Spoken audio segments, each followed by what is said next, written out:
everyone, welcome back to my YouTube channel Cozy Tales with me and this is Lanchana. Tenali ರಾಮಕೃಷ್ಣನ ಕಥೆಗಳಿಗೆ ಸ್ವಾಗತ. ಇಂದಿನ ಕಥೆಯ ಹೆಸರು ರಾಜನ ಗಿಳಿ. ಒಬ್ಬ ಬೇಡನು ಒಂದು ದಿನ ರಾಜನಿಗೆ ಒಂದು ಗಿಳಿಯನ್ನ ಉಡುಗೊರೆಯಾಗಿ ನೀಡಿರುತ್ತಾನೆ.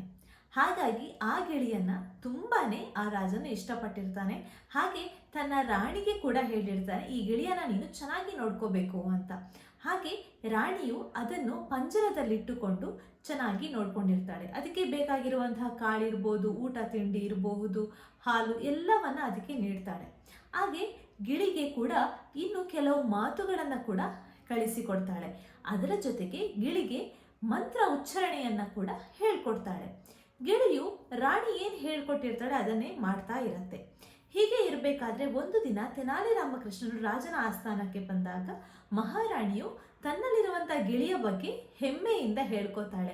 ಹಾಗೆ ಗಿಳಿಗೆ ಮಂತ್ರ ಉಚ್ಚಾರಣೆಯೂ ಬರುತ್ತೆ, ಹಾಗೆ ಅದು ಭಕ್ತಿ ಭಾವದಿಂದ ಮಂತ್ರ ಉಚ್ಚಾರಣೆ ಮಾಡುತ್ತೆ ಅಂತಾನು ಹೇಳ್ತಾಳೆ. ಇದೊಂದು ವಿಶೇಷವಾದ ಗಿಳಿ ಅಂತಾನು ಹೇಳ್ತಾಳೆ. ಇದನ್ನು ಕೇಳಿದ ತೆನಾಲಿ ರಾಮಕೃಷ್ಣನಿಗೆ ಒಂದು ಸಂದೇಹ ಮೂಡುತ್ತೆ. ಏನು ಅಂದರೆ, ಗಿಳಿ ಮಂತ್ರ ಉಚ್ಚಾರಣೆ ಮಾಡ್ಬೋದು, ಆದರೆ ಅದು ಭಕ್ತಿ ಭಾವದಿಂದ ಮಂತ್ರ ಉಚ್ಚಾರಣೆ ಮಾಡಲು ಸಾಧ್ಯವಿಲ್ಲ ಅಂತ ಮಹಾರಾಣಿಗೆ ಹೇಳಿದಾಗ ರಾಣಿಗೆ ತುಂಬಾನೇ ಕೋಪ ಬರುತ್ತೆ. ಆಗ ರಾಣಿ ತೆನಾಲಿ ರಾಮಕೃಷ್ಣನಿಗೆ ಹೇಳ್ತಾನೆ, ನೀನು ನನ್ನ ಗಿಳಿಯನ್ನ ಈ ರೀತಿ ನಿಂದಿಸೋದು ಸರಿಯಲ್ಲ ಅಂತ.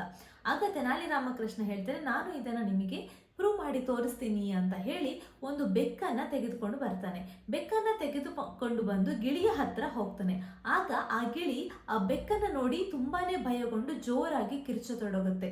ಆಗ ರಾಣಿಯು ಎಷ್ಟೇ ಸಮಾಧಾನ ಮಾಡಿದ್ರು ಕೇಳೋದಿಲ್ಲ.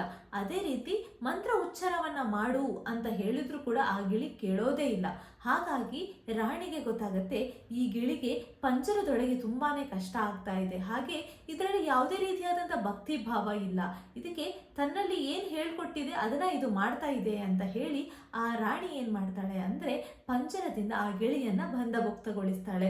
ಇದನ್ನ ನೋಡಿ ತೆನಾಲಿ ರಾಮಕೃಷ್ಣನಿಗೆ ತುಂಬಾನೇ ಖುಷಿಯಾಗತ್ತೆ. ಯಾಕಂದ್ರೆ ಅವನ ಹಿಂದೆ ಏನಿರುತ್ತೆ ಅಂದ್ರೆ ಈ ಗಿಳಿಯನ್ನ ಪಂಜರದಿಂದ ಮುಕ್ತಗೊಳಿಸಬೇಕು ಅನ್ನುವಂತಹ ಉದ್ದೇಶ ಇರತ್ತೆ. ಹಾಗಾಗಿ ಅವನು ಈ ರೀತಿಯಾದಂಥ ಒಂದು ಸಣ್ಣ ನಾಟಕವನ್ನ ಆಡಿರ್ತಾರೆ. ಆದ್ರೆ ಅದು ಬೇರೆ ಯಾರಿಗೂ ಗೊತ್ತಿರೋದಿಲ್ಲ, ತೆನಾಲಿ ರಾಮಕೃಷ್ಣನಿಗೆ ಒಬ್ಬನಿಗೆ ಗೊತ್ತಿರುತ್ತೆ. ಇಂದಿನ ಕತೆ ನಿಮಗೆ ಇಷ್ಟ ಆಗಿದ್ರೆ ಲೈಕ್ ಮಾಡಿ, ಶೇರ್ ಮಾಡಿ ಮತ್ತು ಸಬ್ಸ್ಕ್ರೈಬ್ ಮಾಡಿ. ಹಾಗೆ ನನ್ನ ಯೂಟ್ಯೂಬ್ ಚಾನಲ್ನ ಎಲ್ಲರಿಗೂ ನಿಮ್ಮ ಫ್ರೆಂಡ್ಸ್ಗೆ ಕೂಡ ಶೇರ್ ಮಾಡಿ.